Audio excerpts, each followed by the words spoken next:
Yuk jadi bagian dari dakwah kami. Dukung operasional dakwah dan sosial kami, raih pahala amal jariah yang terus mengalir sampai hari kiamat. Baik, selanjutnya insya Allah silakan penelpon yang sudah masuk. Ya, Assalamualaikum warahmatullahi wabarakatuh, Ustaz. Waalaikumsalam warahmatullahi wabarakatuh. Ya, silakan. Iya, Ustaz, saya mau bertanya.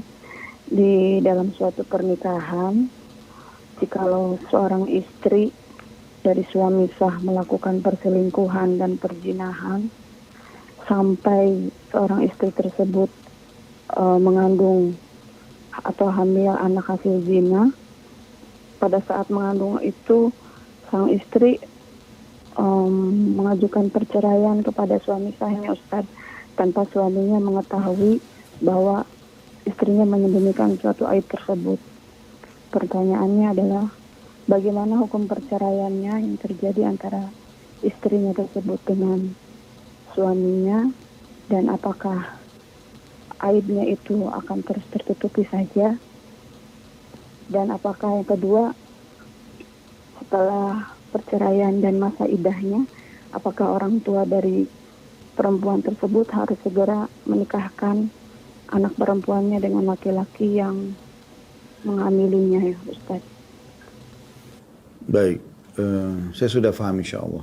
Jadi gini Bu ya, kalau Ibu mau lebih jelas, lebih baik jangan diputuskan, nanti bisa ditanyakan lagi kalau belum tepat atau belum tuntas jawaban saya.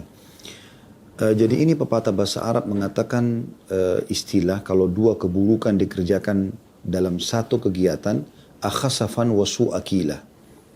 Apakah sudah kurma kering kemudian curang lagi di timbangannya. Kenapa saya bahasakan istilah ini, Bu? Semestinya istri ini tidak boleh mengajukan cerai dari suaminya.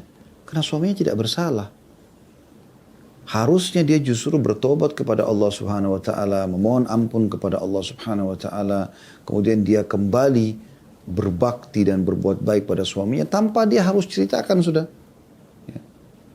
Cuma memang di sini alangkah baiknya dipastikan kalau nanti anak ini ya ada baiknya kalau dia memang dites DNA juga ya.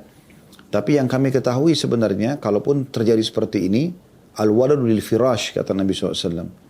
Anak itu walaupun dari hasil perselingkuhan si istri tetap dinisbatkan kepada si ayah. Jadi suami Anda tidak bersalah, suami yang ibu maksudkan ini ya.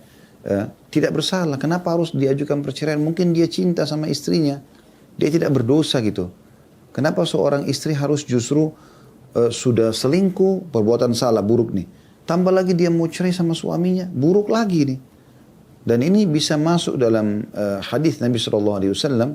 Istri manapun yang atau wanita manapun yang meminta cerai pada suaminya tanpa udzur syar'i, maka haram baginya bau wanginya surga. Gak boleh ini. Gitu kan? Itu poin dulu. Jadi harusnya dia tidak bercerai. Ya kalau ini yang sedang ditanyakan belum bercerai, jangan cerai. Kecuali suaminya memang yang mau menceraikan dia. Dan anak itu kalau lahir dinisbatkan kepada suami dia yang sah, tidak dinisbatkan kepada selingkuhannya itu. Itu yang pertama. Yang kedua, segera taubat ini si pelaku ini. Kenapa harus selingkuh? Anda sudah punya suami. Apa manfaatnya gitu? Sementara memang dalam Islam tidak bisa poliandri, nggak bisa orang ada dua laki-laki. Allah menciptakan wanita itu hatinya terarah kepada satu orang. Beda dengan laki-laki yang Allah buka bagi mereka pintu poligami. Mereka mungkin masih bisa membagi hatinya. Kalau bagi wanita itu tidak boleh. Maka kenapa dia bisa buka? Otomatis nanti dia tidak akan setia sama suaminya. Dia tidak akan merasa puas dengan suaminya dan segala macam hal. Ya, karena ada laki-laki ini. Oleh karena itu tutup ini. Blokir laki-laki itu. Jangan lagi buka hubungan dengan dia gitu kan. Bertobat langsung kepada Allah itu kalau saran kami. Ini kalau belum terjadi perceraian. Tapi kalau sudah terlanjur diajukan perceraian dan sudah terjadi perceraian, ya, maka tetap saran kami bertaubat kepada Allah Subhanahu wa taala, si pelaku ini, si istri ini bertaubat kepada Allah Subhanahu wa taala dan dia harus tahu kalau anak ini dinisbatkan kepada suami dia. Yang pertama, karena memang kata Nabi SAW, al-waladu li firash. anak itu dinisbatkan kepada pemilik ranjang yang sah, walaupun sekarang sudah cerai. Karena di saat dia hamil dari selingkuhannya itu, dia masih status istrinya, suaminya yang sudah bercerai itu. Ya, itu harus difahami. Jadi jangan dia setelah masa iddah lewat, kemudian dia nikah sama laki-laki selingkuhannya itu, lalu nanti pada saat dia melahirkan, anaknya dinisbatkan kepada laki-laki selingkuhannya. Itu tidak bisa. Walaupun setelah dites DNA ternyata memang spermanya si laki-laki suami dia yang kedua nanti. Tetap tidak boleh.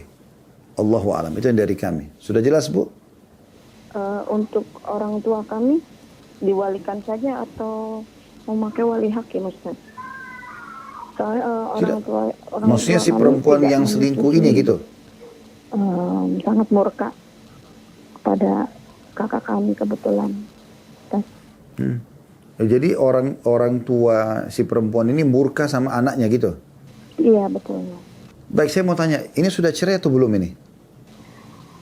Sudah, Ustaz, sudah melahirkan juga, Ustaz. Sudah melahirkan juga? Iya. Ya sudah, dia tinggal taubat nasuha. Tapi dia harus tahu anak itu dinisbatkan kepada suami dia yang sudah cerai. Itu poin penting. Iya, saya sudah jelaskan tidak ada nisbatnya. Tapi kata kakak saya, karena butuh akta kelahiran, jadi beliau harus menikah. Jadi dia harus itu anak dinisbatkan ke suami yang sudah cerai, Bu. Ya. Jadi walaupun lahir nanti, itu dikenakan dia cerai sementara dia masih hamil kan? Iya. Iya, dan itu sebenarnya perceraiannya sah, tapi masa iddahnya sampai dia selesai melahirkan. Dan itu tetap, anak itu kalau lahir dinisbatkan ke nama suaminya dia itu, Bu. Jadi tidak bisa dinisbatkan ke laki-laki lain. Atau jangan dikatakan tidak ada penisbatan. Yang tidak ada penisbatan pada laki-laki itu kalau murni zina tanpa status istri. Misalnya ada gadis, dia berzina sama seorang laki-laki, naudzubillah, lalu hamil. Ya. Nah, dia tidak punya suami memang. Maka anak itu dinisbatkan kepada si perempuan ini. Ya. Tapi kalau dia status istri, maka walaupun dia selingkuh dan dia hamil dari selingkuhannya, anak dari selingkuhan itu pun tetap dinisbatkan kepada suami dia. Allahu a'lam, itu yang kami ketahui. Jelas, Bu, ya? Jelas, Ustaz. Terima kasih, Ustaz. Mohon doanya untuk orang tua kami. Jazakallahu khairan katsiran. Wa iya. Assalamualaikum warahmatullahi wabarakatuh. Waalaikumsalam warahmatullahi wabarakatuh.